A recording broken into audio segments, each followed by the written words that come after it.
I'm coming to you from the truck on this podcast. I took a little inspiration from the podcast I did with Bo Martonic on the East Meets West Hunt podcast a few weeks back, where we walked through the woods and talked while we checked trail cameras. And I figured, hey, I'm in the truck for a few hours today, heading north to Pennsylvania. Got my dog beside me. We got time. Why not record a quick episode for you?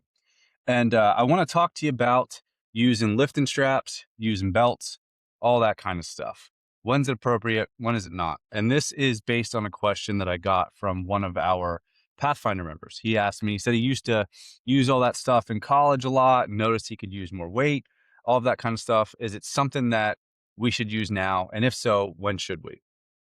Well, first thing I want to cover is that lifting belts are mostly used improperly. And so what people try to do is, instead of using their core muscles as they should and breathing as they should, they tend to just wrench that belt down as tight as they can and just use it as their entire support system, which will it help you lift more weight? Absolutely. But it defeats the purpose of actually training your core to create tension, to create stability, and to support the load. So if you're going to use a belt, what you need to do is use it to reinforce what your abs are already doing. So you don't want to wrench it super tight. You wrench it a little tight, but only tight enough that you can actually breathe into your belly and expand your abs out into it and then hold that. It's to reinforce the position. It's not to replace what your abs, what your spinal erectors, what your all of your core muscles are there to do, right? And so that's the first thing. Like, if you're going to use a lifting belt, that's how you're supposed to use it. When should you use a lifting belt? Rarely. I mean, for most hunters, if you're training for hunting, and unless you have some kind of back issue and it's recommended by a physical therapist or something like that, and honestly, most good physical therapists would, if you really needed it, they probably wouldn't have you lifting all that heavy anyway yet. Um, but we don't really need them. I mean, we use them in powerlifting. I powerlifted for a long time. It was from like ages 14 until I was 26. I did my last competition at 26. Um, and we use them then, but we're doing a lot of maximal work, and we're using it as a tool. And I think that's something to add, is you develop a skill to use a lifting belt properly. It's not just something that you do as like an accessory or something that you just throw on to make it so that you can lift heavier. You learn to use it as a skill, and you have to learn how to use your air properly, both when you're squatting, when you're deadlifting, if you're bench pressing, or if you're overhead pressing with a belt. A lot of people just hang out on it. So the one thing to keep in mind is this is a skill. It's not there to replace your abs. It's there to reinforce what your core muscles are supposed to do. If you're doing heavy sets above like 90%, 85% of your one rep max, and you're training for powerlifting, or you're training for some kind of lifting sport or something like that, it's appropriate. Um, but for our application as hunters or people that just want to generally develop their strength and endurance, it doesn't have a lot of application, because we want to build up our core strength as much as possible by doing these lifts. I mean, we do a lot of front squats. And one of the reasons that we do is first, that it keeps a lot of stress off of your spine, as compared to back squatting. Most people don't have the hip and ankle mobility or shoulder mobility or thoracic spine mobility necessary to back squat well. And so it takes that out of the equation.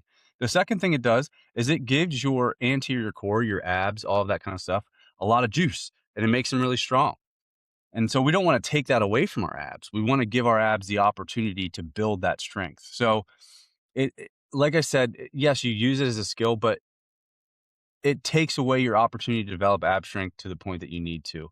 Um, so I don't really see an application for us. I mean, yeah, we do heavy sets. Like, we do heavy sets of front squats. We do heavy sets of deadlifts, but really we want to just coordinate our core to fire well during those things, get into a good position, breathe, brace, and lift, because we want to use it to develop strength in those positions with our core as much as possible. So I don't really see a need for it. I don't think it's, I don't think it's all that useful for a hunter or outdoorsman or whatever you want to say.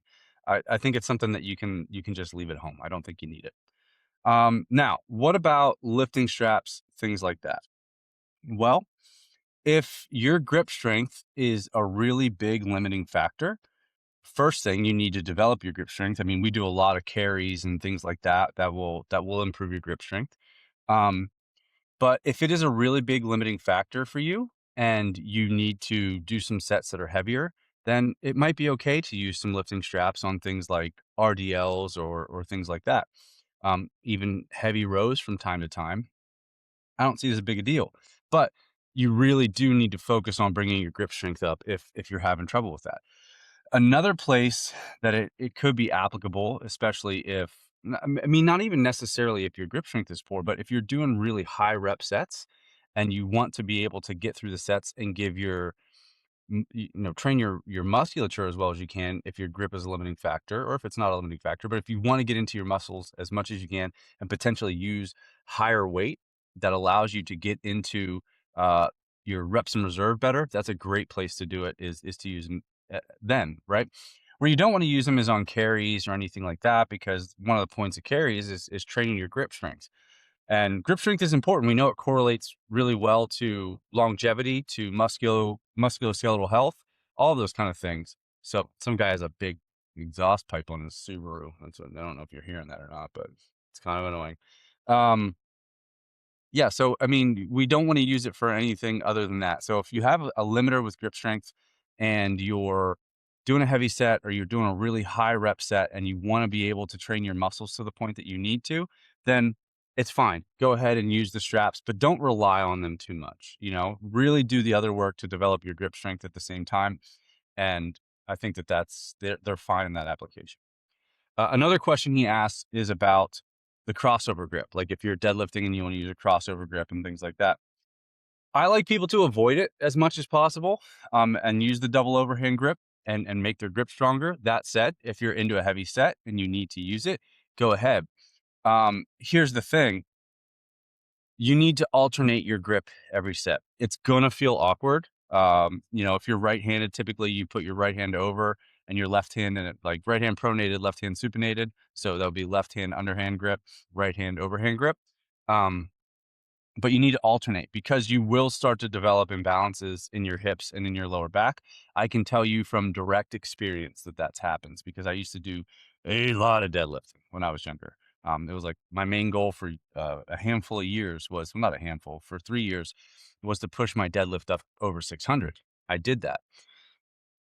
Consequence of not switching my grip as often as I should have is I started to develop really bad problems in my left hip, from just going one direction. So make sure you switch your grip every set.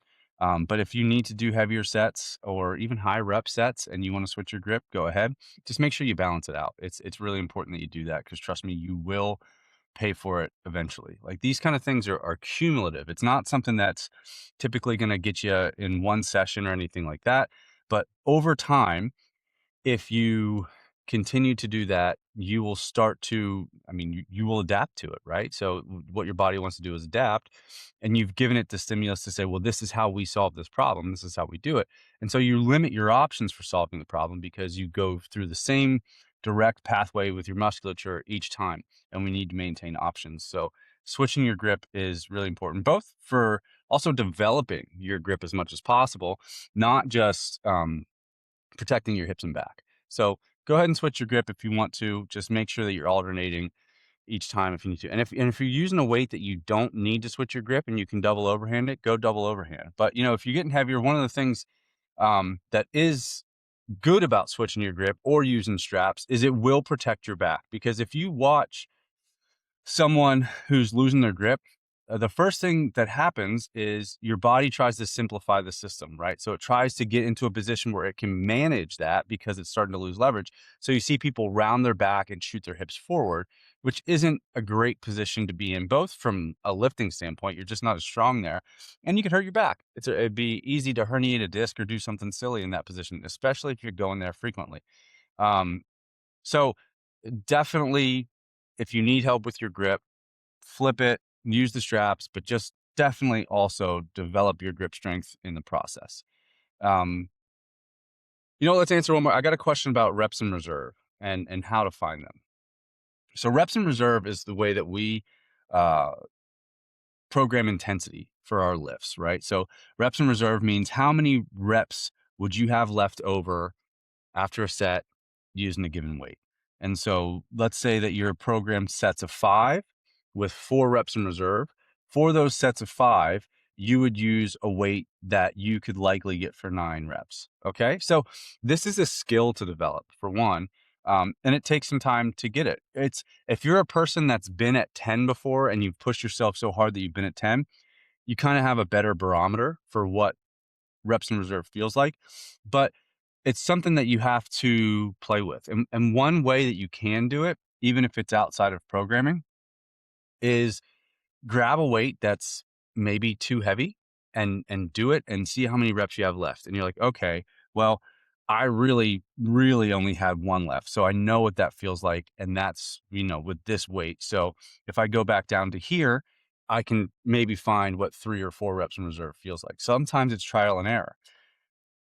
Well, it's always trial and error until you kind of start to really develop the skill. And even then it's a moving target each day. And that's one of the reasons that we use it instead of things like percentages or things like that, because you don't have the same access to all of your capacity each day. Some days you're going to have way more, some days you're going to have less. That's just how the body and how the nervous system works, especially depending on your recovery status. And so it's important to develop the skill so that you can move with that moving target. Another way to do it is to take the weight that you think, well, I think I could only get 10 reps with this. I'm supposed to do 6 with 4 reps in reserve. Try to do 10. If you get to 10 and you're like, yeah, that was about what I could do with that weight, then you found it. You don't necessarily have to do those two things of like going too heavy or trying to do more reps. But if you've never done it before, it could be a good little test to kind of start to learn the skill to see what things feel like, because it is really, really based on feel. But really it's trial and error. So as you start to do it more, you can start to feel also the speed of the weight slow down, right? So if you have 4 reps in reserve, it should start to feel hard, but you should still feel snappy. If you only have 3 reps in reserve, it should feel hard and the weight should slow down quite a bit. If you only have 2 reps in reserve, you're pretty much grinding, and if you only have 1 rep in reserve, you're really grinding, right? So we don't typically want to be there too often. We've done some programming here in the first part of the year where we've only had 2 or 3 reps in reserve. We don't do that year round. You don't need to, especially because, you have to move on to things like developing strength endurance and muscular endurance. And to do that, you have to have more reps in reserve, and you only have so much training time in a week or a month to be able to do these different things. So that's why we're developing these higher end strength, our higher end strength right now, so that we can go and apply it to things like strength endurance, muscular endurance, and all that kind of stuff. But those are simple ways to find reps in reserve if you're having trouble with doing it. So think that's a good little quick hitter of a podcast. So we covered, lifting straps, lifting belts, when to split your grip, how to use reps in reserve, all of that kind of stuff. If you have questions and you want me to cover them on the podcast, I like doing these Q&A type sessions. So just email me at Todd at humanpredatorpackmule.com if you got some questions. And I will, if I have an answer, I'll answer it for you. And if I don't have an answer, I'll find it, or I will bring on a guest who can answer the question better than I can. So as always, thanks so much for listening and watching. If you're watching, I appreciate you. And if you haven't yet, and you want to know where your fitness stands in different ways for hunting, you got to go to our website and download the Hunter's Field Test for free. So it'll test your mobility, it'll test your strength, it tests your conditioning in a couple different ways, and it gives you a really good snapshot of where your current level of hunting fitness is from a movement standpoint, strength, muscular endurance, all of that kind of stuff that you'll need to make sure that you're doing the right things for yourself right now to start getting prepared for hunting season and even just improve your fitness in general. So if you haven't downloaded that yet, I'll put the link in the show notes, but also you could just go to humanpredatorpackmule.com and check it out there. We also have like a shit ton of really great articles on the site where you could go just continue to learn a lot about hunting fitness and fitness in general. So as always, thanks for listening. And I will be back soon with another episode.